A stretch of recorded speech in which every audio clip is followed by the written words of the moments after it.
A writer in his late 50s, Tony was a man who used to weave emotions into his words and bring his characters to life.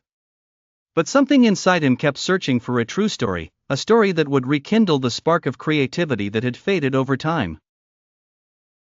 He decided to travel to the village of Tarvisio, a jewel hidden among the Italian mountains, hoping to find inspiration in its captivating nature.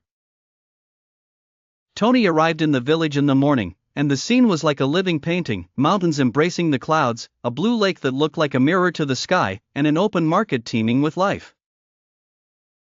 He wandered among the vendors, smelling the fresh bread, and contemplating the faces that told their stories in silence. Meeting Felix as he was walking, he noticed an old man sitting on a wooden bench by the lake, staring into the water as if he were talking to it.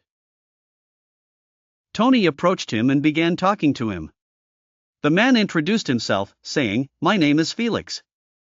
He seemed to have a story in his heart waiting to be heard. Under an old tree, Felix began to tell his story. "I met Emma in the summer of 1987. She was a painter who came here to capture the beauty in her paintings. I was working at a nearby cafe. One day, she forgot her sketchbook, so I took it and went to her. That was the beginning of everything." Felix smiled, his eyes shining with a flash of memory. Emma was full of life. She taught me how to see the world from her perspective, how to look for beauty in the simplest things. We would meet here, by the lake.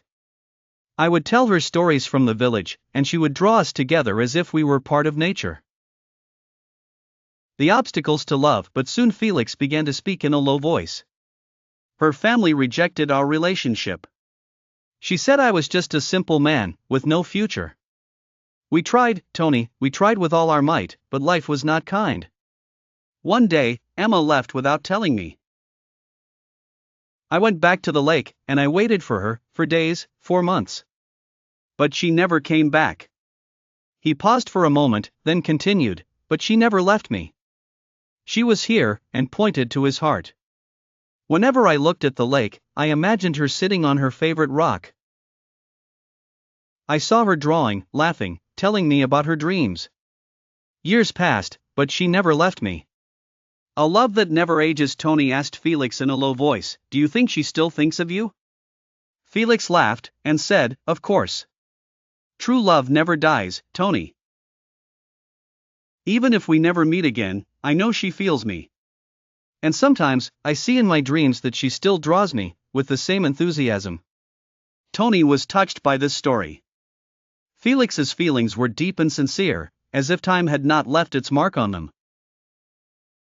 Tony realized that time gaps, distances, and even difficulties could not triumph over true feelings. The birth of an immortal story. Tony returned to his residence, and sat in front of his window overlooking the lake. He picked up his pen and began to write about Felix and Emma. He wrote about secret meetings at the lake, about letters that were never sent, and about paintings that bore witness to an undying love. He imagined Emma as Felix had imagined her, beautiful, cheerful, and full of passion. With each sentence, Tony felt that the story was not just words, it was a soul overflowing with love and resilience.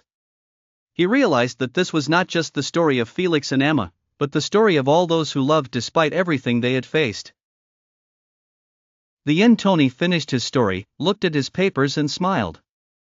The next morning, he returned to Felix and gave him a copy of the story.